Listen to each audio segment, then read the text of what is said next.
Yabona kulonyaka namhlanje ngoba kuyisonto ngifuna ukubonga nje lonke ithimba elabona ubukhulu bami nokuphila iphupho kwami kungakaphumeleli ukuthi khona into engingaba yiyona.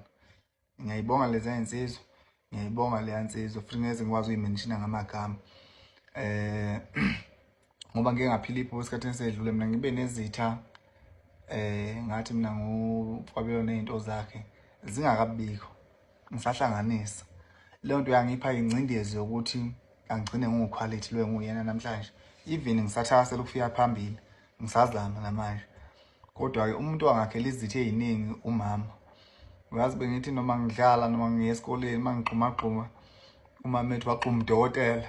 Leyo nto leyo yangenza ukuthi ngibe nesingenasidingo yabo kanti umama unephupho lakhe ngama kalifisayo elagcina lingenzeka nami nginephupho lami engilifisayo ukuthi ngelinga ngibe uquality odumaza umhlaba wonke, ngibe nemali, ngibe nezinto zami eziphathekayo. So kwathi mekwenzeka lokho kuthatha isikhathi ukuthi ngifike khona. Abantu bangithenile amandla okube kungaba abantu ke abasuke bangakini bafuna ukusondeza bekwengami mabese bekubona ukuthi lento ade uyizama kangaka usufikile kuyona. Ngesikhathi usayizama ibona abantu abakuthena amandla kakhulu. Abantu bokuhamba nje abaqhelile nami kakhulu. Ngiyababonga abantu abangabona bangakithi kakhulu.